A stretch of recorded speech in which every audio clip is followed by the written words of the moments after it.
السلام علیکم حاضرین محفل، آپ سب کے علم میں ہے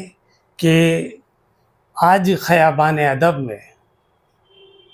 ہم سب ویلکم کر رہے ہیں ممتاز فکشن رائٹر شبیر احمد صاحب کا۔ شبیر احمد صاحب کی بدولت آج ہمارے ساتھ ایک سے بڑھ کر ایک ادیب خیابان ادب میں موجود ہے۔ اس محفل کی صدارت ہمارے عہد کے ممتاز فکشن رائٹر جناب سید محمد اشرف صاحب فرمائیں گے۔ میں مؤدبانہ درخواست کر رہا ہوں سید محمد اشرف صاحب سے کہ تشریف لائیں۔ مہمان خصوصی کے طور پر میں درخواست کر رہا ہوں پروفیسر طارق چھتاری صاحب سے کہ آپ تشریف لائیں۔ میں درخواست کر رہا ہوں مہمان اعزازی پروفیسر شافع قدوائی صاحب سے کہ آپ بھی تشریف لائیں۔ آج دو پروگرام ہمارے یہاں ہیں، اور دو پروگرام میں ایک یہ تھا کہ شبیر صاحب کی ایک کتاب ابھی لیٹسٹ جو آئی ہے وہ راجندر سنگھ بیدی پر ہے۔ اس کا عنوان ہے بیدی، فن، فکر اور افسانے۔ یہ آج ریلیز ہوگی۔ اس کے اوپر ابھی اگر وہ کچھ گفتگو کرنا چاہیں گے تو کریں گے، ورنہ اصل جو گفتگو ہمارا جو مرکز و محور تھا وہ آپ کے ناول جگبانی پر تھا۔ جگبانی کے لیے ہم نے اس سے پہلے بھی پچھلے ماہ یہ تاریخ رکھی تھی کہ 5 مئی کو ہم اس کا پروگرام کریں گے، لیکن کچھ کلکتے کے حالات اور کچھ آپ کی مصروفیات اس وجہ سے وہ پروگرام اس وقت نہیں ہو سکا۔ وہ ڈیٹ بھی ہم لوگوں نے اس لحاظ سے رکھی تھی کہ ٹیگور کی وجہ سے، ٹیگور کی پیدائش تھی اور ٹیگور بنیادی موضوع ہے شبیر صاحب کا۔ پھر رکھا گیا کہ جون رکھ لیں، تو جون اس لیے کہ شبیر صاحب کی یوم پیدائش ہے، تو کیوں نہ اسی یوم پیدائش پر یہ پروگرام کیا جائے۔ شبیر صاحب نے جس طرح سے لکھا ہے اور جو بھی آپ کا وسیع کینوس ہے کہ آپ نے اپنے اسٹوڈنٹ لائف سے ادب کو بھی اپنا موضوع بنایا، قصے کو، کہانی کو، اور اس پر لکھنا شروع کیا۔ یعنی ایک طرف آپ کے ساتھ نصابی کتابیں ہیں تو دوسری طرف تاریخ، تہذیب اور ادب بھی ساتھ ساتھ چلتا رہا ہے۔ یہ بڑی بات ہے، بلکہ ہم کہیں تو اس میں فنون لطیفہ، کیونکہ آپ کے یہاں موسیقی، ستار کا جتنا بار بار آپ کے یہاں ذکر آیا ہے، اور موسیقی کا بھی ذکر، اور اوپن وے میں ایجوکیشن کا، تو یہ سب چیزیں آپ کے آ رہی۔ سرکاری ملازمت کے دوران آپ نے اپنے ادب کو، جو بھی آپ کا مطالعہ رہا، اس کو بھی اسی طرح سے آپ نے جاری رکھا۔ لیبر ڈپارٹمنٹ میں رہتے ہوئے مشق سخن جاری رکھنا ذرا مشکل کام ہے۔ آپ ایڈیشنل ڈائریکٹر کے عہدے سے سبکدوش ہوئے، اور سبکدوشی کے بعد بھی یکسوئی اور دل جمعی سے ادب کو اپنا موضوع بنائے ہوئے ہیں۔ آپ کے مطالعے اور مشاہدے کا دائرہ بہت وسیع ہے۔ حالانکہ ہمیں ڈاکٹر احمد مصطفیٰ صاحب بہت بڑی جگہ پر یہ پروگرام کرنا چاہتے تھے، لیکن ہم یہ چاہتے تھے کہ تربیت ہو۔ دیکھیں تربیت ہو رہی ہے، اور ابھی 6 سال کا بچہ آپ کی فوٹوگرافی کر رہا ہے۔ اصل چیز یہی تربیت ہے کہ جسے ہمیں علی گڑھ کی دین ہے۔ شبیر صاحب آپ دیکھیے کہ اس محفل میں مخصوص لوگ ہوں گے، لیکن یہاں ہندی کے، اردو کے، اور ابھی کچھ لوگ نماز پڑھ کے آ رہے ہیں، عربی اور فارسی کے بھی لوگ ہیں، ایجوکیشن کے لوگ، ایڈمنسٹریشن کے لوگ، سائنس اور ٹیکنالوجی کے لوگ، سب آپ کے ساتھ موجود ہیں۔ اس لیے یہ محفل چھوٹی سے ہونے کے باوجود بھی ہے۔ آپ کا جو دائرہ ہے، آپ نے افسانے لکھے ہیں، آپ نے خاکے لکھے ہیں، آپ نے رپورتاج لکھے ہیں، اور آپ نے ناول لکھے ہیں۔ ان چیزوں کو اگر ہم دیکھیں، جس پر اب بھی بہت اچھی گفتگو پروفیسر محب الحق صاحب یا ہمارے پروفیسر عاصم صدیقی صاحب کریں گے، یا ڈائس پر تشریف فرما لوگ کریں گے، اس میں دیکھیں کہ آپ نے جس طرح سے 1757 یعنی نواب سراج الدولہ سے لے کر 1856 یعنی نواب واجد علی شاہ کے مٹیا برج کو بسانے کے پورے عمل کو اپنے سامنے فکشن میں اور دوسری تحریروں میں بھی رکھا ہے۔ پھر 1857 سے 1947 تک کا منظرنامہ بھی ہم آپ کے ادب پاروں میں تلاش کر سکتے ہیں۔ اس میں آپ کو فورٹ ولیم کالج بھی ملے گا، برہم سماج بھی ہے، برہم سبھا بھی ہے، کیشو چند سین بھی ہیں، نواب عبداللطیف بھی ملیں گے، عبدالغفور نساخ بھی ہیں، غالب اور سر سید کی کلکتہ آمد بھی ہے، ابوالکلام آزاد اور ان کے معاصرین بھی۔ اتنے بڑے دائرے کو ایک فنکار نے اپنے فن پارے میں سمیٹا ہے، اس پر ہمیں گفتگو کرنی ہے۔ ابھی جیسا کہ میں اندر ذکر بھی کر رہا تھا کہ بچپن سے آپ متاثر ہیں ٹیگور سے، اور ٹیگور کو آپ نے ترجمہ بھی کیا ہے، اور بڑے اداروں سے آپ کے ترجمے پبلش ہوئے ہیں۔ قابلی والا خاص طور سے آپ کا مرکز و محور رہا ہے۔ خود بڑا فکشن نگار ہمارے غضنفر صاحب موجود ہیں، جن کے افسانوں کے بارے میں اور اسی کہانی کے تعلق سے پروفیسر شہریار صاحب بے حد تعریف کرتے رہتے تھے، یا گلزار نے بہت تعریف کی ہے۔ تو آپ کا کہانیوں کا مجموعہ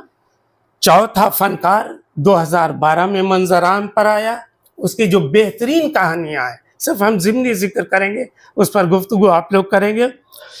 اس میں چوتھا فنکار خود بڑی کہانی ہے، پاروتی سے پارو تک، یعنی ہندوستانی تہذیب اور بنگال کی تہذیب دونوں کو کس طرح سے ایک کہانی میں سمیٹ لینا، کہ پاروتی سے پارو تک۔ پھر وسرجن، پنرجنم، شہر اماں کی تلاش، یہ آپ کی بہترین کہانیاں ہیں۔ ڈوبتے سورج کا منظر، سر پھرا، کنگن، انفیکشن، وینٹیلیٹر وغیرہ۔ ان چھوٹی چھوٹی کہانیوں میں بھی ماضی بعید، ماضی قریب اور دور حاضر کو سمیٹ لیا ہے، بلکہ اس کو یکجا کر دیا ہے۔ 2005 میں آپ کی بہت اہم کتاب آئی، ابھی بھی ذکر آیا تھا کہ علی سردار جعفری نے جب لکھا لکھنؤ کی 5 راتیں، تو بڑی شہرت ملی کہ آپ نے جس طرح سے اس منظرنامے کو پیش کیا ہے۔ ہمارے شبیر احمد صاحب نے بھی دہلی میں، اور دہلی میں بھی غالب کے شہر، یعنی 8 دن کے قیام کو، ریپورتاج کو انشائیہ کے قالب میں بہت ہی مؤثر انداز میں پیش کر دیا ہے۔ جن لوگوں نے پڑھا ہے، یا جب کبھی گفتگو ہوگی تو اس پر بہت اہم باتیں کی جا سکتی ہیں، کیونکہ غالب کے تعلق سے اور ان کے منظر و پس منظر پر بہت کام ہے۔ اور بھی جو ترجمے آپ نے کیے ہیں وہ بنگالی میں ہیں، جیسے 2006 میں آپ کی کتاب آئی ہے چلتے چلتے۔ یہ بنگال کے مشہور شاعر سبھاش مکھوپادھیائے کا تعارف ہے، ترجمہ ہے، اور ان کی شاعری کو آپ نے بڑے ہی خوبی سے پیش کیا ہے۔ ایک اور آپ کا ترجمہ ہے جو بے حد مشہور ہوا ہے، شاہ بے لباس۔ یہ بھی نریندر ناتھ چکرورتی کے شعری مجموعے اولنگو راجا کا ترجمہ ہے۔ تو ترجمے بھی، خاکے، افسانے، یہ تمام چیزوں کا ایک دائرہ آپ کا بہت وسیع ہوتا چلا جائے۔ اصل جو اور باتیں آئی ہیں اس میں آپ کے 3 بہت عام ناول اور تینوں بہت ضخیم ناول،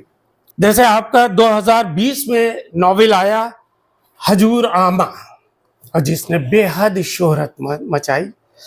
ہجور آمہ کے بعد پھر آیا آپ کا ناول، یہ بھی ضخیم ناول ہے 2022 میں، بدروہی،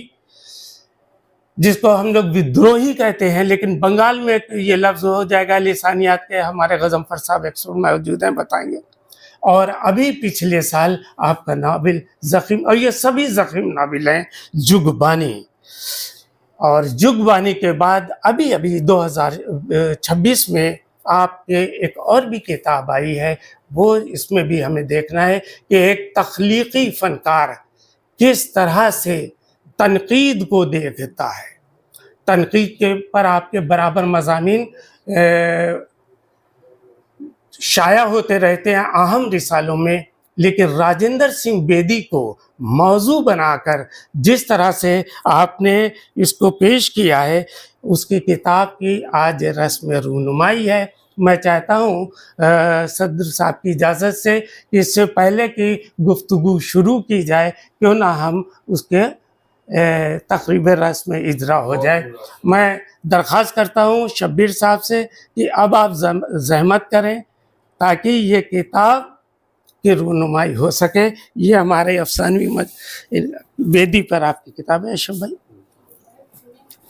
طارق صاحب۔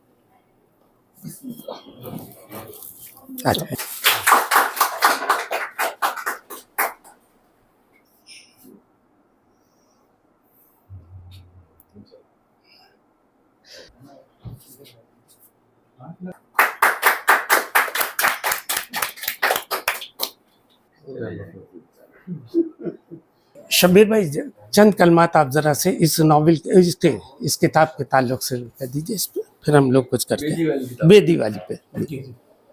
السلام علیکم۔ وعلیکم السلام۔ میں یہاں آنے سے پہلے میں نے کہا تھا سید ابراہیم صاحب سے کہ یہاں پہ ویسے بھی تو میں سنتا کم ہوں، لیکن یہاں سنوں گا زیادہ۔ میں صرف سننے کے لیے آیا ہوں یہاں پہ، آپ لوگوں کی کیا رائے بنتی ہے۔ اور جہاں تک اس کتاب کے حوالے سے، یہ ایسا ہے کہ بیدی میرا بہت پسندیدہ ناول وہ ثانوی نگار تھا، اور میں چاہتا تھا کہ اس کو میں اپنے طور پر پیش کروں، اپنے بچوں کے سامنے میں، اپنے اسٹوڈنٹ کے سامنے میں، جو میں ایز اے افسانہ نگار میں نے جو سمجھا ہے، میں نے جو ان کے افسانوں کو سمجھا ہے، جو سیکھا ہے، اسی کو میں نے اپنے لحاظ سے پیش کرنے کی کوشش کی ہے، اور امید ہے کہ بچوں کو پسند آئے گا، اور پسند آئے تو میری محنت جو ہے وہ ٹھکانے لگے گی۔ بہت بہت شکریہ۔ مختصر، لیکن اتنا بھی مختصر فنکار بولے تو مجھ ذرا سا زمانہ آج مطلب ورنہ ہم اب ذرا سا گفتگو ہم چاہتے تھے کہ کچھ اور ہمارے حضرات جو ہیں وہ آ جاتے ہیں، لیکن نہیں ہے، تو اب جگبانی پر ہم اپنی گفتگو کو آغاز کریں گے۔ وائس آف دا ایرا کہ کیا ہے اس میں اور کس طرح سے پیش کیا ہے۔ ایک تمہیدی طور پر دو چار جملے صرف میں کہوں گا، اس کے بعد گفتگو ہوگی کہ جیسے ابھی میں نے کہا کہ عرض کیا کہ ٹیگور آپ کے پسندیدہ رائٹرز میں رہے ہیں بچپن سے، اور صرف بنگال نہیں بلکہ پورے ہندوستان میں ٹیگور کی اہمیت اپنی الگ ہے، بچوں کے اعتبار سے، تعلیم کے اعتبار سے، تربیت کے اعتبار سے، اور فنون لطیفہ، موسیقی وغیرہ کے اعتبار سے۔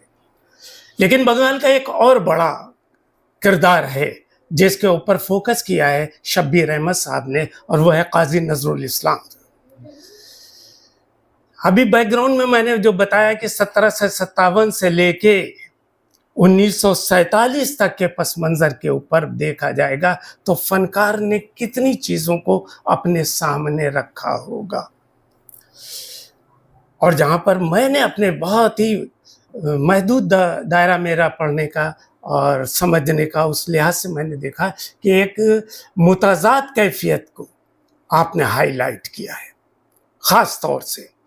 بنگال جب بنگال تقسیم ہو رہا ہے، ہندو بنگال، مسلم بنگال، یعنی 20ویں صدی سے، اور کس طرح سے علی گڑھ کے لوگ اور بنگال کے لوگ شامل ہوئے، اور کس طرح سے پھر وہ حکومت کو یعنی انگریزوں کو واپس لینے پڑا۔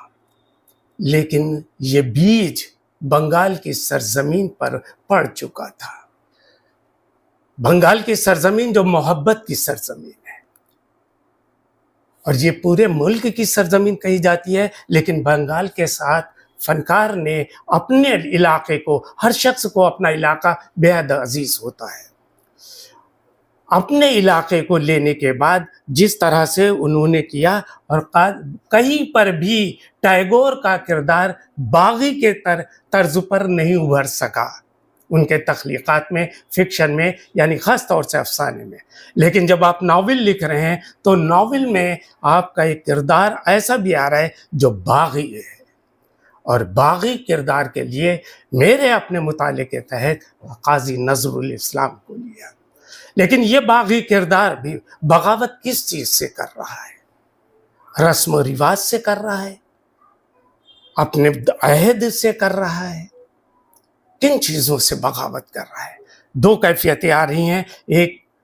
قاضی نظر الاسلام ایک طرف جہاں ہمیں بے باک نظر آ رہا ہے، جہاں بے حد غصے ور نظر آ رہا ہے، کیونکہ وہ جھوٹ برداشت نہیں کرنے پاتا ہے، وہ ظلم برداشت نہیں کرنے پاتا ہے۔ اور دوسری طرف اس کے اندر ایک الگ کیفیت جو زیریں لہریں فنکار نے ہائی لائٹ کی ہے، وہ یہ ہے کہ اس کے اندر تصوف کا بھی جذبہ ہے، بھکتی بھی ہے۔ جیسے ابھی میں نے کہانی کا ذکر کیا تھا پاروتی سے پارو تک، کہ کس طرح سے جذبے کو تصوف کا ہے، اور جب تصوف کی بات آتی ہے، بھکتی کی بات آتی ہے، تو تحمل کی بات آتی ہے، قوت برداشت کی بات آتی ہے، درگزر کی بات آتی ہے، نرمی کی بات آتی ہے، کہ تو دو یہ بڑی صفات کو ایک ساتھ کیسے 772 کے صفحات میں اس میں کیسے پیش کر دیا ہے، جس کے 22 چیپٹر اس نے بنائے، اور 22 چیپٹر میں جس طرح سے کیفیات کو پیش کیا ہے، ہر جگہ ایسا نہیں ہے کہ وہ صرف منظرنامہ بنگال کا ہے، اس بنگال کے منظرنامے سے ہم پورے ہندوستان کو، بر صغیر کو دیکھ سکتے ہیں۔ اس کیفیات میں ہم جب دیکھتے ہیں تو جہاں جہاں ذکر آتا ہے کہ جب وہ بے حد تناؤ میں ہوتا ہے تو اسے وینا یاد آتی ہے، یعنی ستار یاد آتا ہے، اور ستار یاد آتا ہے تو اسے نغمہ یاد آتا ہے، نغمہ یاد آتا ہے تو پھر اسے اسی طرح کے گیت یاد آتے ہیں جو حب الوطنی کے ہیں، جو محبت کے ہیں، اور تمام چیزوں کے ہیں۔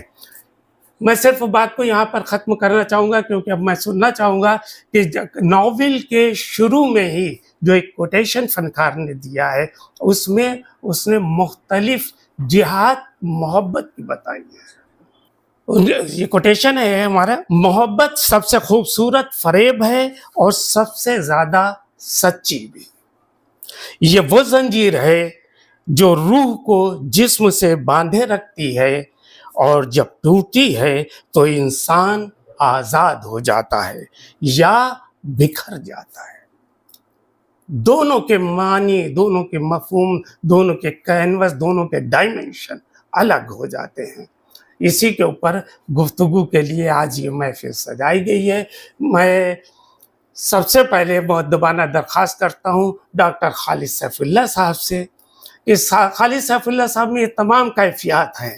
یعنی تصوف بھی ہمارے ہاں نظر آتا ہے اور محبت کا جذبہ بھی، یہ علم سے محبت، انسانیت سے محبت، اپنے مادر درسگاہ سے محبت، وغیرہ وغیرہ۔ میں درخواست کرتا ہوں خالد سیف اللہ سے۔ بہت مبارکباد شبیر صاحب کو کہ شبیر صاحب نے ایک ناول لکھا۔ ظاہر بات ہے کہ ایک ہی ناول ہے یہ، جو 2 الگ الگ جلدوں میں ہے،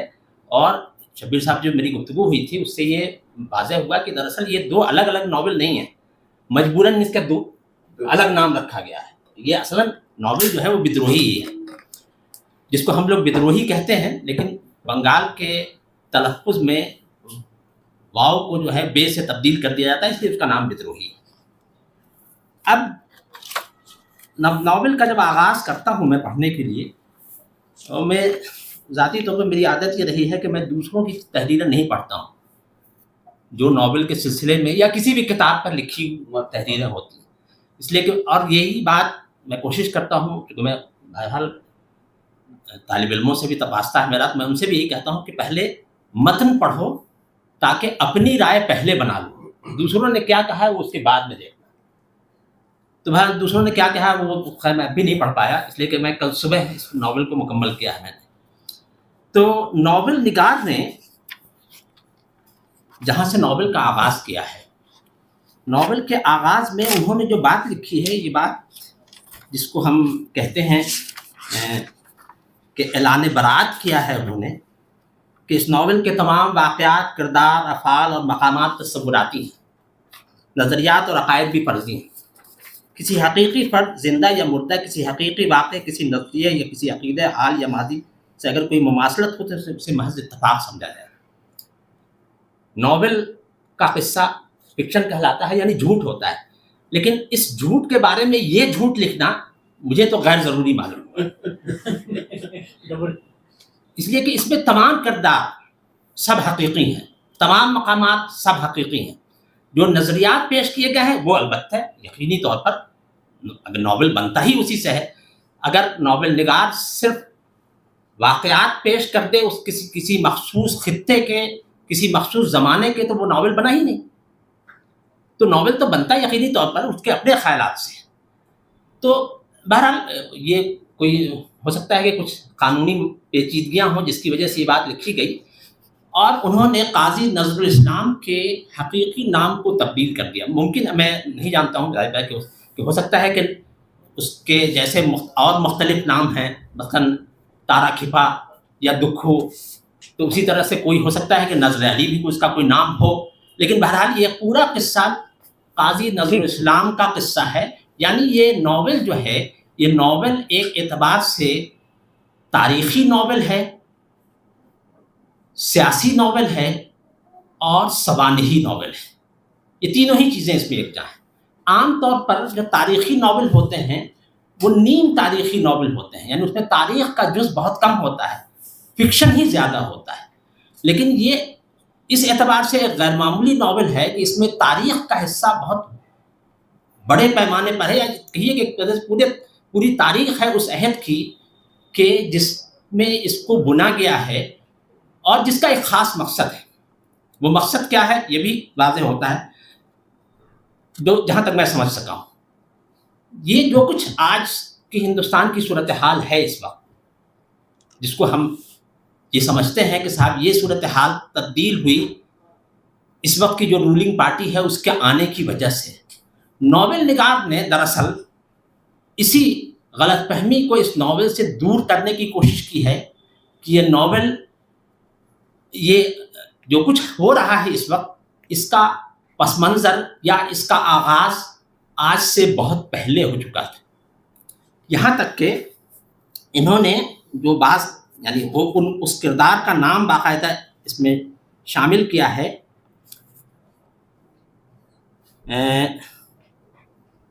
چندر ناتھ باسو۔ چندر ناتھ باسو یہ وہ شخصیت ہے جس نے اس لفظ ہندوتم کو پہلی بار انٹروڈیوس کیا، پہلی بار جس شخص نے اس لفظ کا استعمال کیا، اور اس کے بعد پھر وہ لفظ سفر کرتا ہوا اس وقت کس صورتحال میں ہے، ان سے ہم سب واقف ہیں، اس تمام صورتحال سے ہم سب واقف ہیں۔